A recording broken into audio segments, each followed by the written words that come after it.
नमस्कार, मैं हूं अंकिता तिवारी और आप देख रहे हैं DS4 न्यूज़। दोस्तों, कल संसद का नज़ारा आपने देखा होगा। अमित शाह ने बिल पेश किया और विपक्ष ने वो बिल फाड़कर हवा में उड़ा दिया। ये सिर्फ कागज फाड़ना नहीं था, ये जनता को मैसेज था कि लोकतंत्र खतरे में है। सवाल ये है कि आखिर इस बिल में ऐसा क्या था जो विपक्ष बर्दाश्त ही नहीं कर पाया और क्यों इतना विरोध किया जा रहा है। क्या इस बिल में राज्य की किसी मुख्यमंत्री की आज़ादी छीनने वाला है? तो असली खेल क्या चल रहा है, आज इसी मुद्दे पर बात करेंगे। आज हमारे साथ निखिल जैन हैं जो आपको साफ साफ बताएंगे कि पर्दे के पीछे क्या चल रहा है। सर, मेरा सवाल ये है कि विपक्ष समीक्षा कर रही है अमित शाह ने जो बिल कल पेश किया लोकसभा में, पर उसमें बुराई क्या है? अंकिता जी, उस बिल में बुराइयां ही बुराइयां हैं। विपक्ष सत्ता पक्ष जब ये बिल लाया कि कोई भी अगर प्रधानमंत्री, मुख्यमंत्री, मंत्री अगर जेल में रहता है 1 महीने से ज्यादा, भले ही कानून की अदालत में उसका गुनाह ना साबित हुआ हो, तो उसको अपने पद से रिजाइन करना पड़ेगा।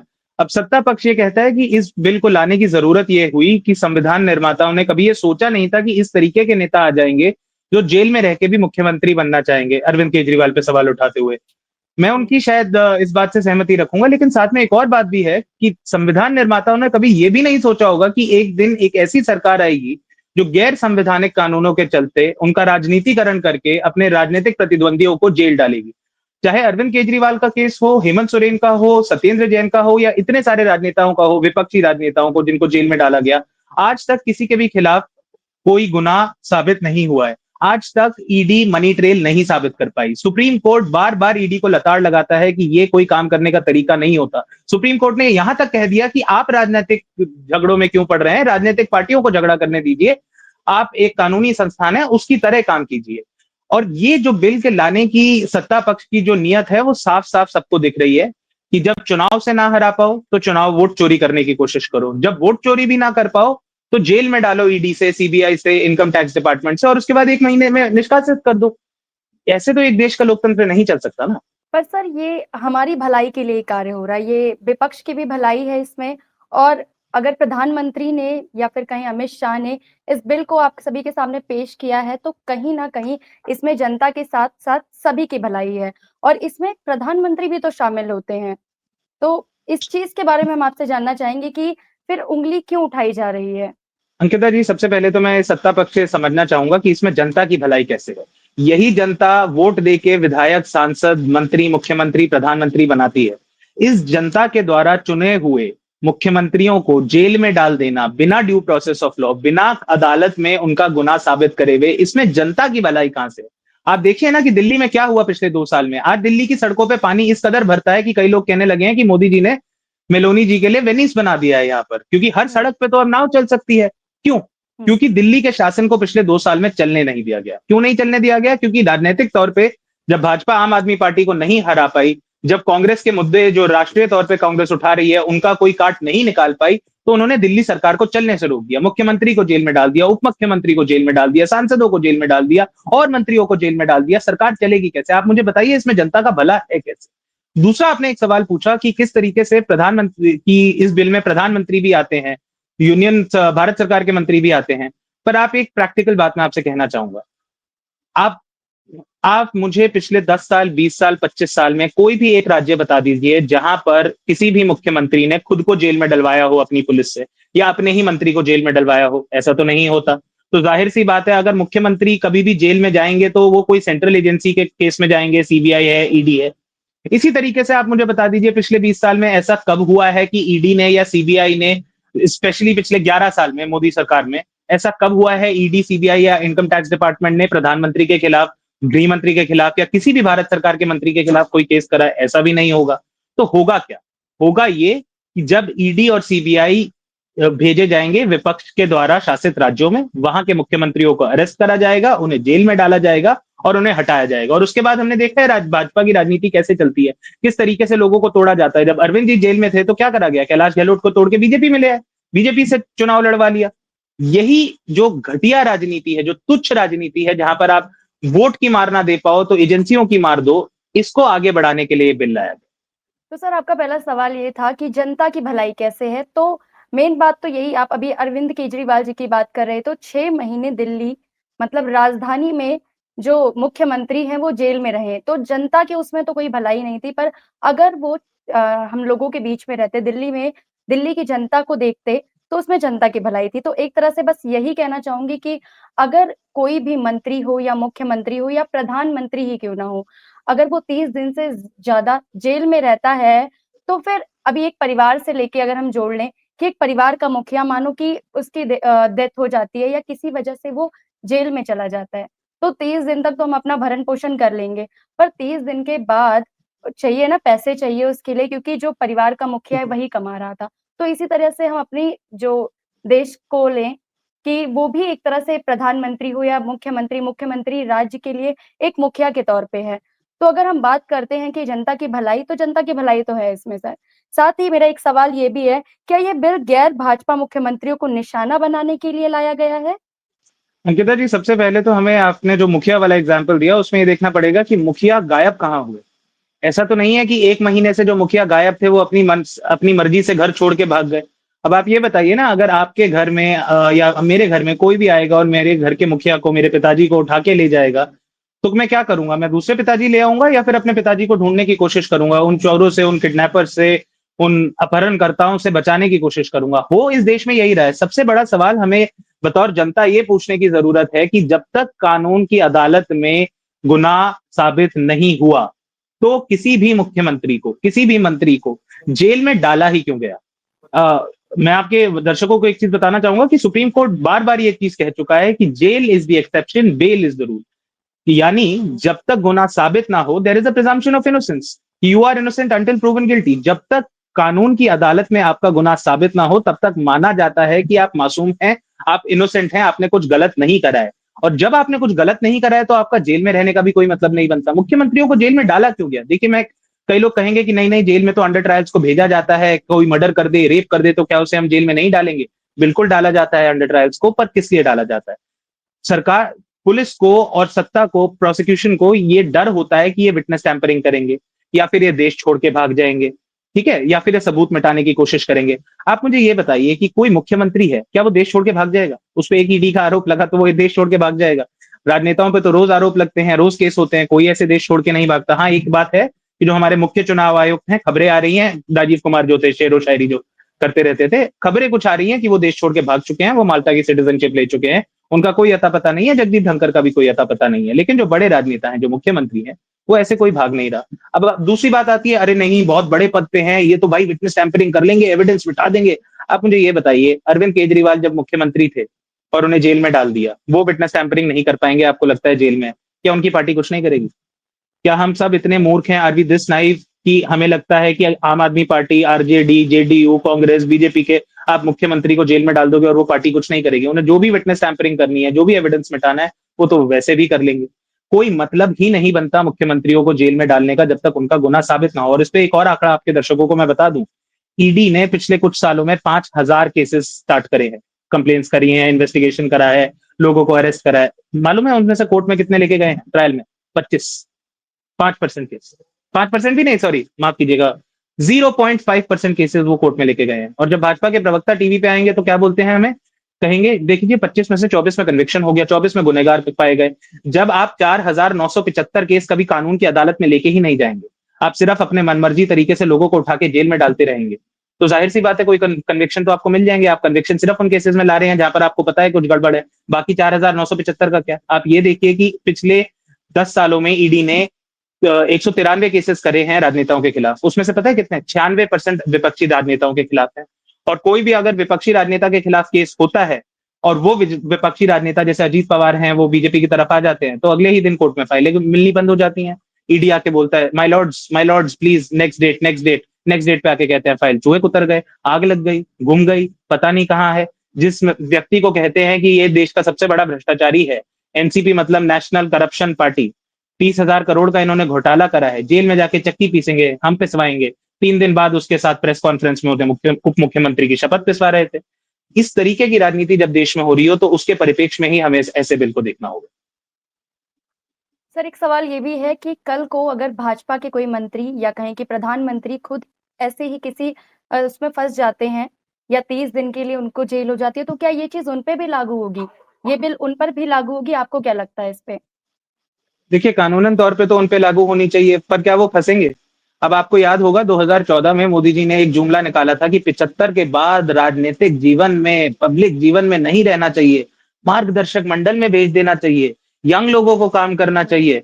क्यों करा था? अडवाणी जी को किनारे लगाना था, जोशी जी को किनारे, मुरली मनोहर जोशी जी को किराने किनारे लगाना था। अब 17 सितंबर 2025 अभी आने वाला है, 1 महीना भी नहीं बचा। क्या होगा? मोदी जी 75 साल के हो जाएंगे।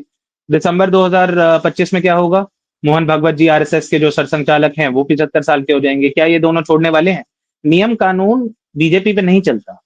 बनाते बीजेपी है, विपक्षी नेताओं के लिए बनाती है, लेकिन जब अपनी बात आती है तो चलता नहीं। दूसरी बात, नियम कानून तो तब चलेगा ना जब ईडी और सीबीआई और आईटी डिपार्टमेंट इनके खिलाफ कोई केस करेंगे। आपको जो आदित्यनाथ है मुख्यमंत्री उत्तर प्रदेश के, उनका वाकया शायद कुछ दर्शकों को ना पता हो। पता है 2017 में जब वो मुख्यमंत्री बने उत्तर प्रदेश के, उन्होंने सबसे पहले क्या करा? अपने खिलाफ 42 मुकदमे थे हेट स्पीच के। हमने वो, कई लोगों ने वो वीडियोस देखी होंगी जहां पर एक रैली में खड़े होके कहते हैं कि अगर एक हिंदू लड़की के साथ गलत होगा तो 100 मुसलमान लड़कियों के साथ गलत करेंगे, कब्र में से निकाल के उनका बलात्कार करेंगे। ऐसी ऐसी बातें उनकी रैलियों में कही गई। हेट स्पीच के उनके उन पर केसेस हुए। जैसे मुख्यमंत्री बने, केस वापस ले लिए। अब जब केस वापस ले लिया सरकार ने, तो कौन सी पुलिस, कौन सा कानून, कौन सी अदालत, कौन सी जेल? कुछ नहीं। लेकिन विपक्षी नेताओं पे कैसे कैसे केस हुए? आजम खान पे केस हुआ था मुर्गी चोरी का। उनके एक पड़ोसी ने एक बड़े सांसद पे ये केस लगा दिया, इसने मेरी मुर्गी चोरी कर ली है, और उसके लिए उसे जेल में डाल दिया गया। इस तरीके से तो कानून व्यवस्था चल रही है इस देश में। तो सर, अगर आपने अभी बोला कि जैसे कि ये चीजें भाजपा पे लागू होगी पर विपक्ष या फिर कहें कि उनके खिलाफ कोई केस नहीं करेगा, तो आपको ऐसा क्यों लगता है कि भाजपा पे नहीं करेगा, बाकी जो पार्टीज है उन पे क्यों करेगा? किसी से कोई दुश्मनी तो है नहीं। मोदी जी की किसी से कोई दुश्मनी नहीं है। मोदी जी की वो पार्टी है जो नथुराम गोडसे के मंदिर बनाती है।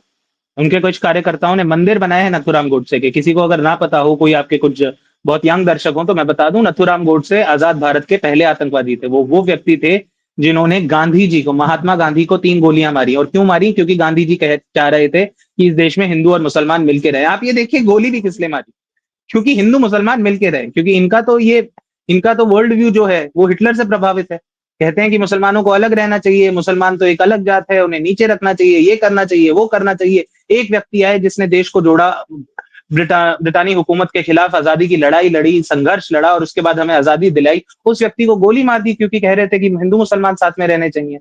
तो इस पार्टी का, बीजेपी का, आरएसएस का कैरेक्टर ही ये है कि ये सबसे दुश्मनी चाहते हैं। जो व्यक्ति इनके खुद के होते हैं, अगर वो एक दिन के लिए मोदी जी की लाइन नहीं टो करते, वो दुश्मन हो जाते हैं। आप देखिए ना जगदीप धनखड़ जी को, उपराष्ट्रपति थे देश के, राज्यसभा के अध्यक्ष थे, कितना वो विपक्ष के खिलाफ काम करते थे। विपक्ष के नेता को, लीडर ऑफ ऑपोजिशन खड़गे जी को बोलने नहीं देते थे, नेता प्रतिपक्ष को, उनकी बात काटते रहते थे, सारे सांसदों की बात काटते थे, सांसदों का मजाक उड़ाते थे।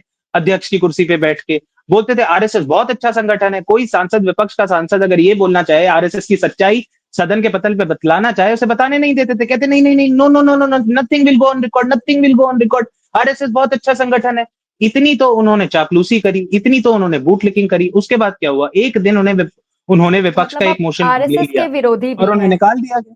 बिल्कुल जाहिर सी बात है, मेरे हिसाब से कोई भी इंसान इस देश में जो देशभक्त है उसे आरएसएस का विरोधी होना चाहिए। जो संगठन ने ऑफिशियली अपने कार्यकर्ताओं को कहा था कि आजादी के आंदोलन में शरीक नहीं होगे, हमारी लड़ाई ब्रिटानिया हुकूमत से नहीं, हमारी लड़ाई मुसलमानों से है, हमारी लड़ाई कांग्रेस से है। मेरे हिसाब से किसी भी देशभक्त को आरएसएस विरोधी होना चाहिए। शायद आप भाजपा के विरोधी नहीं हो, लेकिन आरएसएस विरोधी जरूर होना चाहिए किसी भी देशभक्त। अच्छा, मतलब फिर आपके हिसाब से कि भाजपा का विरोधी होना चाहिए मुझे? वो आपकी चॉइस है। देखिए, मैं कुछ नहीं कहूंगा, वो आपकी लोकतांत्रिक चॉइस है कि आप किसके बिल्कुल। समर्थन करें, किसका नहीं करें। बट वो ताकतें जो देश में हिंसा भड़काना चाहती हैं, जो देश के किसी भी समुदाय, चाहे वो दलित हो, पिछड़े हो, वंचित हो, महिलाएं हो, मुसलमान हो, हिंदू हो, ईसाई हो, हुँ। किसी भी समुदाय के खिलाफ जो ताकतें बात करेंगी, जो हिंसा भड़काना चाहती हैं, जो देश को अपने दो मित्रों को बेच देना चाहती हैं, मेरा मानना यह है कि किसी भी देशभक्त को उसका विरोध करना चाहिए। अब आप पार्टी जो मर्जी सपोर्ट करो, बीजेपी, कांग्रेस, आरजेडी, आपकी मर्जी है, लेकिन देश विरोधी ताकतों को सपोर्ट ना करें। बिल्कुल सही बात है सर। सो अगला सवाल मेरा ये है, अगर बिल इतना अच्छा है, तो सरकार इसे संयुक्त समिति जेपीसी में भेजने से क्यों नहीं डर रही है? देखिए, बिल लाया गया सरप्राइज से। भाजपा वालों को एक तो आजकल पता नहीं इस चीज का नगाड़ा बजाने का क्या शौक हो गया कि हमने ना चकित कर दिया विपक्ष को, एकदम से बिल ले आए, सडन मूव। अर्नब गोस्वामी की शब्दों में बोले, sudden, very surprising, all of a sudden. संसद की ये प्रक्रिया नहीं होती, संसद की ये मर्यादा नहीं होती। आप संसद में कोई, संसद के पटल पे आप कोई बिल लाएंगे तो आपको पहले विपक्षी पार्टियों को, सत्ताधारी पार्टियों को, सारी पार्टियों को पता होना चाहिए कि क्या बिल है, ताकि वो उनके सांसद पढ़ के आ सकें, उस पर एक अच्छी बहस हो सके और उसके बाद वो बिल पारित या फिर ना पारित हो सके। लेकिन surprisingly all of a sudden ये बिल ले आया गया। ये कोई बिजनेस एडवाइजरी कमेटी में इसका कोई जिक्र नहीं था।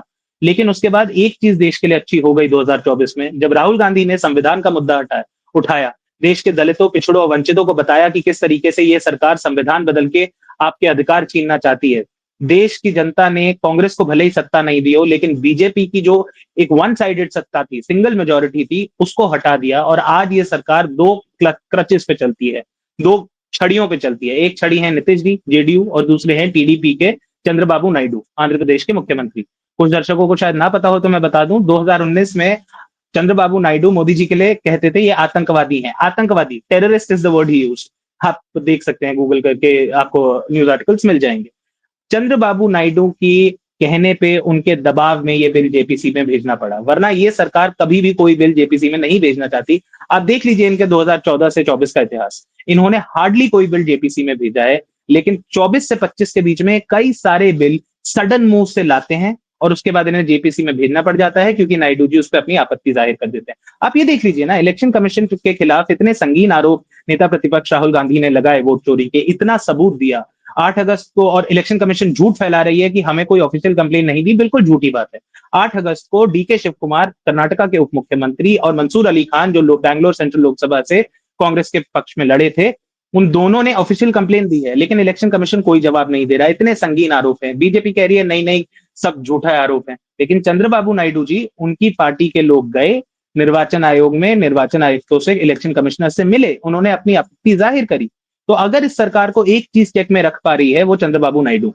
और कब तक वो भी ये करेंगे पता नहीं, क्या पता उन्हें एक दिन नजर आ ही जाए कि हाँ यार, जो मैं कहता था सही कहता था 6 साल पहले, शायद इस गठबंधन के साथ नहीं होना चाहिए और इंडिया अलायंस की सरकार और राहुल गांधी को प्रधानमंत्री होना चाहिए। आखिरी सवाल है मेरा, क्या ये बिल आने वाले चुनाव में पहले विपक्ष नेताओं को अस्थिर करने की रणनीति है? जाहिर सी रिपीट बात है, करूंगी। और कई, अच्छा। जाहिर सी बात है, ये विपक्षी नेताओं को डराने की, धमकाने की, कमजोर करने की नीति से लाया गया बिल है। लेकिन विपक्ष ने पिछले 1 साल में, 2 साल में ये बहुत मुखरता से देश में दिखा दिया, नीतीश जी को छोड़ के, कि किस तरीके से विपक्ष के जो मुख्यमंत्री हैं वो डट के इस फांसीवादी, इस फैसिस्ट सरकार के खिलाफ खड़े होंगे। वो अपनी आवाज उठाएंगे, चाहे जेल जाना पड़े, चाहे डिटेन होना पड़े। 300 सांसदों को डिटेन करा गया था कुछ दिन पहले, जब वो इलेक्शन कमीशन जाने लगे वोट चोरी के आरोप को लेकर। तो विपक्ष मजबूत तौर से खड़ा रहेगा, राहुल गांधी कांग्रेस पार्टी मजबूत तौर से खड़ी रहेगी। और मुझे नहीं लगता कि विपक्ष के सांसदों को जितना, विपक्ष के मुख्यमंत्रियों को जिस तरीके से डराने की कोशिश कर रहे हैं, ये बहुत ज्यादा उसमें सक्षम हो पाएंगे। लेकिन एक चीज जरूर है, कई लोग ये भी कह रहे हैं, ये शायद विपक्ष के मुख्यमंत्रियों के लिए नहीं है, ये शायद सत्ता पक्ष के खुद के मुख्यमंत्रियों के लिए है। क्योंकि ये तो सब जानते ही हैं कि अमित शाह जी को योगी जी से कोई खास प्यार, मोहब्बत, दोस्ती तो है नहीं। फडणवीस जी भी बहुत पॉपुलर मुख्यमंत्री इमर्ज हो रहे हैं महाराष्ट्र में बीजेपी के। तो शायद अपने खुद के मुख्यमंत्रियों को चेक में रखने के लिए लाया गया है कि देख लो, ईडी का दरवाजा, ईडी तुम्हारा भी दरवाजा खटखटा सकती है एक दिन। धन्यवाद सर, आपने अपना कीमती समय दिया। Thank you. आपका बहुत बहुत धन्यवाद। Thank you. Thank you.